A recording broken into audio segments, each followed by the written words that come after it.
How did you get to Teatro dell'Opera of Rome?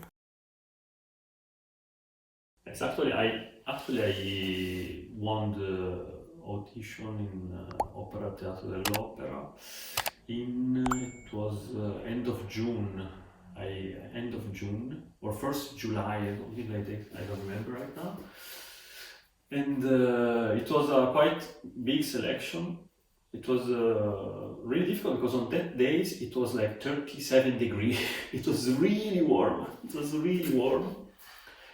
And then I remember I jumped in the audition room. It was really cold. It was really funny, but it was really nice. And most of all, I really liked the fact that we did the second round on stage. In Italy, a lot of time you do those second round on stage, and I mean, you enter in a, you arrive there and you have the huge hall. It's just too beautiful. Just for that, it's worth to do an audition, in my opinion. Because when you arrive there and you arrive there, Italian opera theater are just huge and just beautiful. It's just wonderful. This I remember, and that's it. And in Italy, it's quite common to do the excerpts. Then in the in the pit, orchestral pit. They put you in the orchestral pit, and you do the excerpts there with a piano. It was this day with a piano, so it was really nice with the conductor asking you to do things or etc. etc. So it was really, really, really beautiful. I really enjoyed. And then I start to work. It was on middle October, something like that. Yeah. And yeah. How is the lifestyle of a musician in Rome? Mainly in an Italian theater you do opera and ballet. Not in every opera you do also ballet, but in Rome we're really lucky to have also a fixed company. And so you do like one opera, one ballet, or two opera and one ballet. This is like the schedule. And it's a theater that is really nice because they play really classical repertoire, like Nutcracker, Tosca, or Traviata, Rigoletto, Otello, really classical opera, but also like kind of new creation, or now we will play Salome or Genufa of Janacek, and there are like next program will be Giannis Kiki with L'heure espagnole of Ravel. So it's they always try to do something new, but without forgetting what is the heritage that a state opera should have, in my opinion. And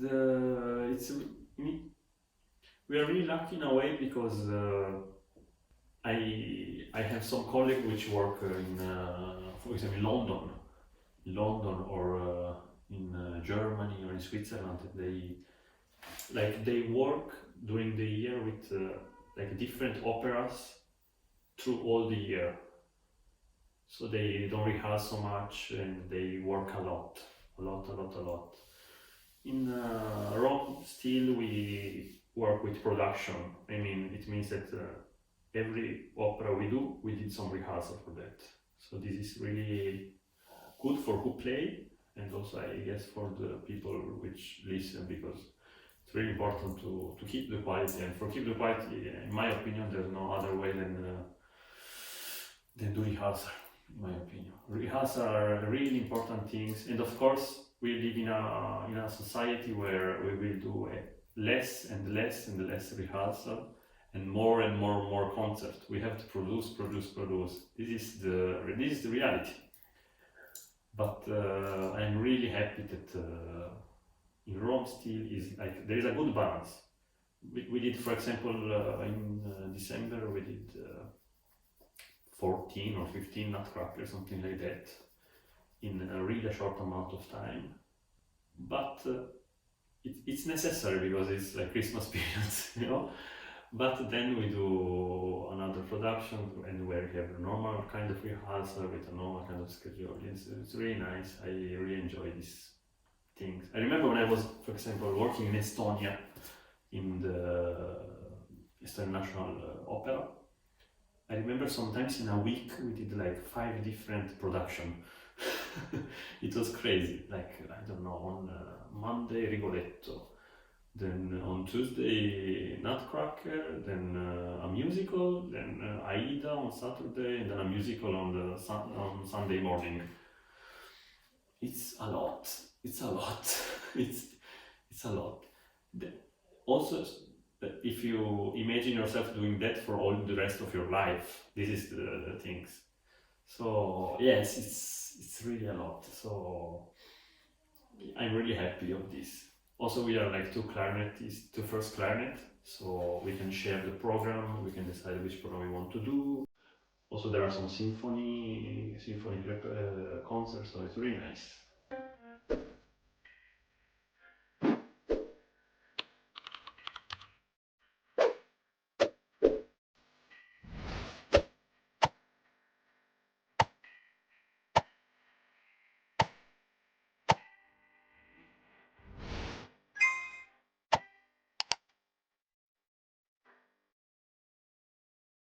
Can you share with us a funny anecdote? Actually, I remember once I had like a, I had my clarinet in my suitcase, and I was waiting in an airport for long. There was a delay. I remember. I remember I was in Germany, in Munich, can be. And then I was there waiting, and it was like I already had to wait like 4 hours, but then it was like 3 hours late. I had 7 hours of doing what? I didn't know. Next days I had an audition, of course. I don't remember where, in Finland, maybe somewhere. Then I said, okay, well, you know what? I practice, whatever. Then I take my clarinet, I start to play a bit, and I was practicing Shostakovich Night. And then I see like there a child came with €2 in the hand, and he gave me €2. And then I was like, well, thank you. I was, well, thank you, and I took it. I was like, well, yeah, I mean, fantastic. Any advice for the clarinetistas del futuro? Okay,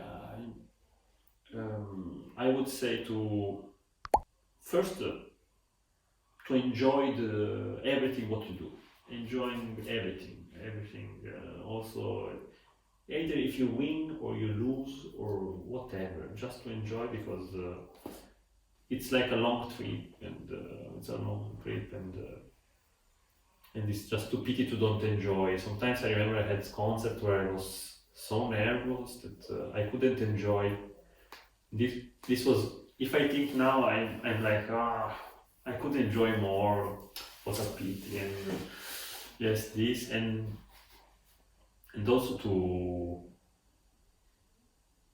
enjoy this, but also enjoy when you practice. Yes, to enjoy when you practice. This is the biggest advice that I could give. To enjoy when you practice, and to be curious. Be really curious, extremely curious about everything, not just clarinet things, like outside of clarinet, art, science, sports, whatever. It's really, because sometimes we are too musician, too clarinetist, too like this. I don't know. we can be boring in a way, or we can be not human. I would say we can be a bit like a robot. And this is really important, to enjoy whatever you do, and to, of course, to never give up, and to enjoy, and to believe to believe that, to have faith when, to never, like, how to say, to doubt yourself, to doubt the fact that you want to do that, you want to do this, and then don't doubt that, but also be flexible and curious. Yeah, to be flexible is really important things. Yeah, to take all the situation how they are. To also when you practice to be flexible, to don't be too like this, too much in one direction. Yes, this I would really recommend to all the clarinetists del futuro. Yes.